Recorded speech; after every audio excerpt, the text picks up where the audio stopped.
অর্থ পাচার মামলায় বিএনপির ভারপ্রাপ্ত চেয়ারম্যান তারেক রহমান ও ব্যবসায়ী গিয়াসউদ্দিন আল মামুনকে খালাস দিয়েছে আপিল বিভাগ। প্রধান বিচারপতি ডক্টর সৈয়দ রেফাত আহমেদের নেতৃত্বাধীন আপিল বেঞ্চ আজ এ রায় দেন। রায়ের মাধ্যমে ন্যায় বিচার প্রতিষ্ঠা হয়েছে বলে মনে করেন আসামিপক্ষের আইনজীবীরা। রাজনৈতিক উদ্দেশ্যেই তারেক রহমানকে 7 বছরের সাজা দেওয়া হয়েছিল, তা এই রায়ের মাধ্যমে প্রতিষ্ঠিত হয়েছে বলে মনে করেন আইনজীবীরা।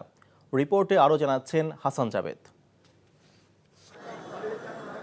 সিঙ্গাপুরে অর্থ পাচারের দায়ে ব্যবসায়ী গিয়াসউদ্দিন আল মামুনকে 2013 সালে বিশেষ জজ আদালত 7 বছরের কারাদণ্ড দেয় এবং বিএনপির ভারপ্রাপ্ত চেয়ারম্যান তারেক রহমানকে অভিযোগ থেকে খালাস দেয়। তারেক রহমানের খালাসের রায়ের বিরুদ্ধে হাইকোর্টে আপিল করে দুর্নীতি দমন কমিশন।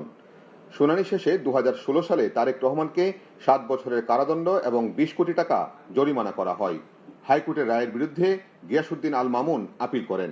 শুনানি শেষে আপিল বিভাগ তাকে খালাস দেয়।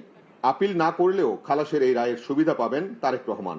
আমরা আমাদের সুপ্রিম কোর্ট এবং ইন্ডিয়ান এবং পাকিস্তান সুপ্রিম কোর্টের বিভিন্ন জাজমেন্ট থেকে আমরা দেখিয়েছি যে যদি মামলা প্রিন্সিপাল অ্যাকিউজডের এগেনস্টে প্রমাণ না হয়, যদি মামলা দেখা যায় যে না এটা ইন্টেনশনালি করা হয়েছে হ্যারাসমেন্ট করার জন্য, হিউমিলিয়েশনের জন্য, এবং এই মামলা সাজা দেওয়ার মতো কোনো কিছু নাই, সেক্ষেত্রে কেউ যদি আপিল নাও করে কোর্ট ইচ্ছা করলে তাকেও এই খালাসের যে বেনিফিট এটা তাকেও দিতে পারেন।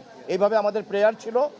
রায়ের প্রতিক্রিয়ায় আসামি পক্ষের আইনজীবীরা বলেন, রাজনৈতিকভাবে তারেক রহমানকে ফাঁসানো হয়েছিল, যা আপিলের রায়ে স্পষ্ট হয়েছে।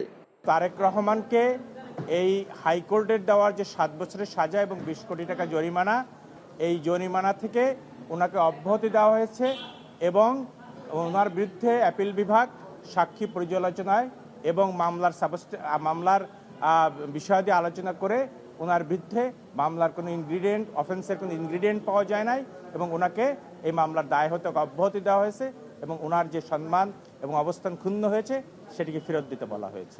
2009 সালে অর্থ পাচারের অভিযোগে মামলা করেছিল দুর্নীতি দমন কমিশন। Hasan Jabed, NTV news, Dhaka.